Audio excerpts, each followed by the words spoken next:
All right, let's dive into one of the Bible's most fascinating and honestly most confusing prophecies, the identity of the two witnesses. Who are these incredibly powerful figures from the end times? What is their story all about?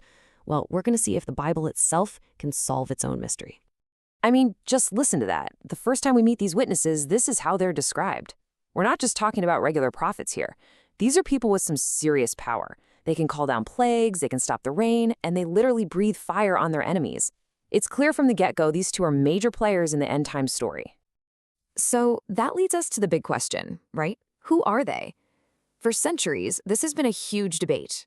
Are they actual historical figures, like prophets from the past making a comeback? Or is this all symbolic of something else? We're going to play detective today and follow the clues right from the text. So here's our game plan for cracking this case. First, we'll look at the prophecy itself. Then we'll check out the usual suspects, the most popular theories out there. After that, we're going to dig into the text for a really key clue, decode the symbols, and finally, reveal who the two witnesses really are. Okay, let's start at the beginning with the original prophecy in Revelation, chapter 11. So the Bible lays out this absolutely wild mission. For 1,260 days, that's about 3.5 years, they prophesy with all this supernatural power. But then they're actually killed by this figure called the Beast. And just when you think it's over, 3.5 days later, they come back to life and rise up to heaven while their enemies just stand there and watch. The scale of this story is just epic. Now, with a story that dramatic, you can bet people have tried to figure out exactly who these two could be. So let's take a look at the most common theories. If you ask around, the number one theory you're probably going to hear is that the two witnesses are Moses and Elijah. Two of the heaviest hitters from the Old Testament, supposedly coming back for one last mission on Earth. And, you can kind of see the logic here. Moses had power over water, turning it to blood, and Elijah famously called down fire from heaven. Those powers line up pretty well. There's also this idea that since Elijah never technically died, he was taken up to heaven in a chariot of fire. He has to come back to fulfill the verse that says it's appointed for man to die once. But, and this is a big but, the Bible never actually says this. It's an interpretation, not a direct statement. So, since that popular theory isn't explicitly spelled out, let's go back to the source. Let's see what the Bible actually says about their identity. And this is where it gets really, really interesting. Because while everyone's busy trying to match these witnesses to historical figures, the book of Revelation itself gives us their identity, and it points in a completely different direction. Now check this out. This is verse 4, and it's a direct identity statement. It doesn't say these are like two olive trees or these are like two candlesticks, and it definitely doesn't say these are Moses and Elijah. It says these are the two olive trees and the two candlesticks. So right there, the text is telling us that to solve this mystery, we have to figure out what these symbols mean. This is the million-dollar question, isn't it? The key to unlocking this whole prophecy is understanding these symbols. What do olive trees and candlesticks represent in the rest of the Bible? Let's do a little digging.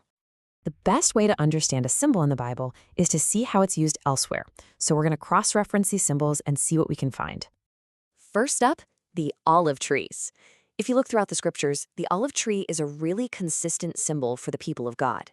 But wait, why are there two of them? Well, it turns out the Bible describes two different kinds of olive trees when it talks about God's people. There's the natural olive tree, which represents the house of Israel, and then there's the wild olive tree, which represents the Gentiles, that is, all the non-Jewish people. And hey, don't just take my word for it. This comes straight from the text. In Jeremiah, God himself calls the nation of Israel a green olive tree. Then, fast forward to the book of Romans, and the Apostle Paul paints this amazing picture of Gentile believers being like branches from a wild olive tree that have been grafted into the natural tree of Israel. It's a perfect symbolic match. Okay, so one mystery down, we've got the two olive trees.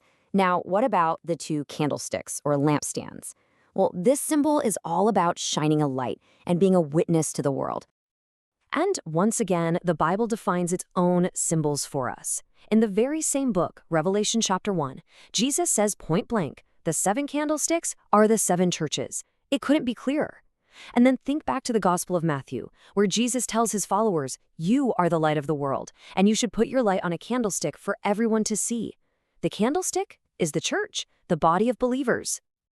All right, we've decoded the symbols, we have all our clues laid out on the table. It's time to put all the pieces together and finally solve this ancient mystery. So let's just walk through the logic here. The first witness is represented by the natural olive tree. That's Israel, and also by a candlestick, which represents believers. So put them together, the first witness is Jewish believers. Then you have the second witness, represented by the wild olive tree, that's the Gentiles, and also by a candlestick. Put those together and you get Gentile believers. So the conclusion, based on the Bible's own symbolic language, is pretty stunning.